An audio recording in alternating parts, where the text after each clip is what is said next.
Today we're playing with discs that only have a -2 turn rating. I think these discs are going to be some nice hyzer flip to neutral flyers depending on your arm speed.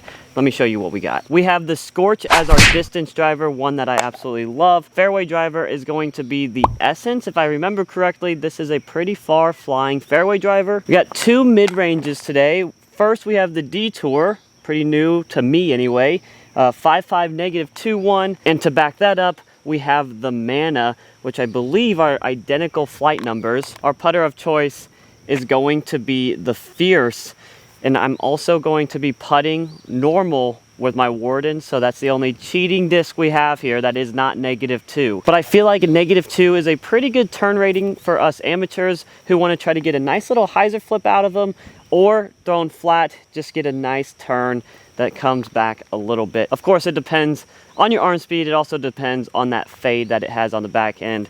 But we'll see how these fly for us today. Hole 1's a bit difficult to film, but it's a par 3, 261, all the way in the back left corner. Should be a little bit better, but I think it's gonna be short.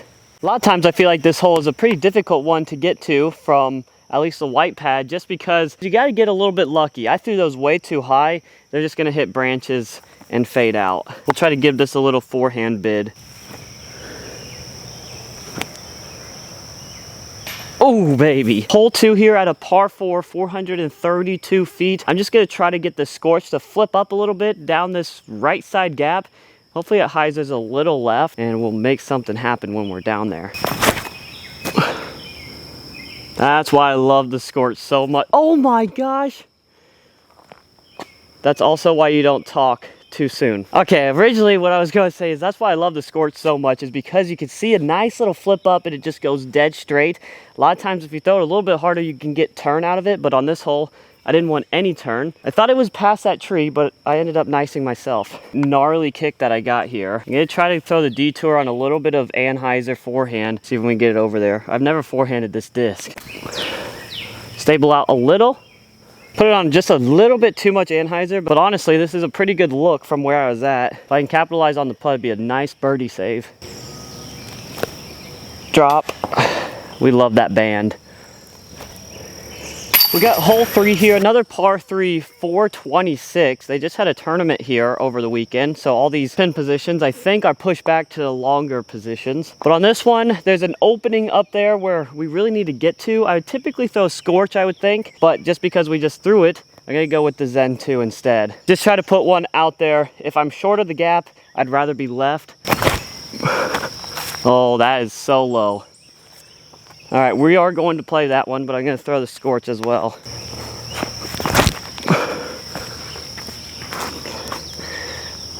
There's the Scorch. That would have been a ton better. If I had the forehand right now, I could probably get something to skip in there, but instead, I'm just going to try to take the Fierce here and kind of lay up a little bit. So you can see this is where the Scorch landed, and you can see how much easier it makes the hole when you actually get distance off the tee pad. That's the gap. Basket sits right down there. Just nice little putter in. But we like to make this game pretty difficult at times. So here we are, fighting for par. When they start pushing this basket back here, it does get a little scary because you have water right behind. I think my brother was just talking to me about going OB on this hole. He played the tournament this weekend, and sounded like he ran his putt, and he shouldn't have. That brings us to hole 4, 378 feet. This one's just up there on top of the hill. First shot is crucial. You want to be in that opening on the left side. You could be a little bit right and make like a forehand flex work as well, but we're just going to try to pipe these right down the middle. Now I'm going to throw the Detour and the Mana. Oh, I didn't give it enough.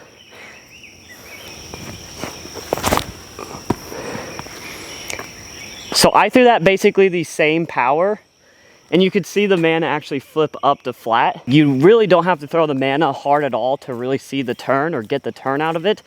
With the Detour, I feel like you have to throw it a little bit harder to get the turn. I mean, I think those were pretty identical shots, and you just saw the difference in the flight of how much they faded at the end. We're just gonna pick up the Mana again. We're going dead straight in front of us. It might have enough on it. I'm actually a little shocked about this outcome. I thought I threw it harder than this. Fade. All right, here we go, hole 5. We're going mana here, 216 dead straight. Just put this on a little bit of hyzer and watch it flip up, hopefully. Oh, and it clipped that. Man, I'm kind of throwing poor shots today, I won't lie. Let's see if we can sink a long one here.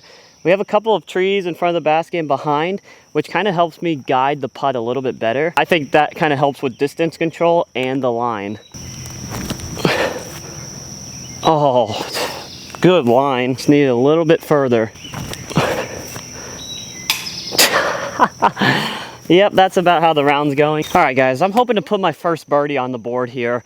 Getting a lot of pars. I definitely feel like pars are easy to come by on the white pads here, but I'm not throwing the disc good enough for birdies. So here we go. We got hole 6 here, 440 feet. Not super far, but it's a par 4, so hopefully we can get it. Oh, you're not gonna be able to see that, but I'm getting perfect turn out of the disc. It's gonna be in the long stuff, but it's pretty far. I yanked it right, guys. I'm sorry. You didn't see the flight at all. Just right side here in the long stuff, but we found the scorch. I think I'm gonna go with the fierce here, right to the basket. Settle down. Wow, I threw that long. Took us to hole 6, but we have our first birdie. Hole 7, only 186 feet, but a very difficult one to get all the way out into the open. Also a very difficult one to film, so I apologize for that. I'm going mana, just trying to see if I can hyzer flip this through the gap. As long as I'm out there, I'm okay with par here. Bogey comes very easily on this hole if you don't get out. I have no idea where that went. Not one clue. I think it's out in the open, but it is so bright up there, I could not see that for a second. Are you kidding me? I kid you not. This is probably the luckiest shot I've ever thrown. But hey, we'll take the birdie. Neg 2 through 7. Finally getting a couple birdies here. Let's see if we can get the next one and keep it rolling. Hole 8 is gonna be a bomber hole. 855 feet, par 5. So we got plenty of shots to get to the basket. I'm gonna throw both the Scorch and the Zen 2. I'm gonna go with the Scorch first, and we'll play the Scorch shot. You can see the turn out of it. Oh my, can you get out of it? Come on, just drop. A little bit too much turn, a little Yankee yank too. Definitely meant to put that one out straighter in front of me. But you saw the easy turn that it was getting. And in fact, it just wanted to stay on turn that time. Little nose up. I see like the babiest turn out of it. At least it wanted to try to go right, but a little too nose up for it to really take off. I really think I just pick up Scorch again and just try to get to that gap the best I can. This looks like it's gonna be a standstill though. I just like how glidey the Scorch is. Sometimes it gets you in trouble though, because it just doesn't get down. Holy smokes. There's a time for glide and there's a time not for glide. That was a time where I wish it would have just got to the ground. I kid you not, I have been on a disc losing streak. I thought that Scorch should be right around in this rough, and I just looked for like 20 minutes, couldn't find it. Apparently I'm looking in the wrong place. Luckily the other day when I lost a disc, shout out to a guy named Josh, he found it for me and I got it back. This one, you know what, if one of you guys find it, brand new Scorch in here. It's so annoying because I feel like it's not a hard one to find, but it's one where by yourself, you just don't see it. If I had another set of eyes, I feel like we could easily find it just based off of how I threw that shot, but I can't find it. I even rewatched footage. So we're just gonna pull this out here, go a little fierce into the basket. Oh, it's gotta be a little more turn than that. A little higher, get it, yeah. Hole 9, par 4, looking like 390 feet. We're down to one driver, that's going to be the Essence. Should be plenty of discs. Just gonna try to pipe one right down the middle. I love it. I thought that was gonna be perfect angle. In fact, I missed this center tree, which I thought we were gonna hit, but once it was around it, I thought it was gonna fade out, just kind of stayed on Anheuser. This basket's actually back left from right here. We have a nice little hyzer line. I'm gonna try to throw the detour through it. That should be really good. I continue to nice myself this round. I don't even know what tree it hit that time, but it hit one. Get it. Just low, man. Second putt's been on. I didn't necessarily throw a hot round out here today. fact, I felt like I was all over the place. Lots of pars, but those are discs that have a -2 rating all the way from driver, rip, to the Scorch, all the way down to the putter, the Fierce. You can see they are pretty straight flyers for me. Maybe put them on a little bit of hyzer depending on what disc we're throwing. And all in all, they go pretty dead straight, slight turn.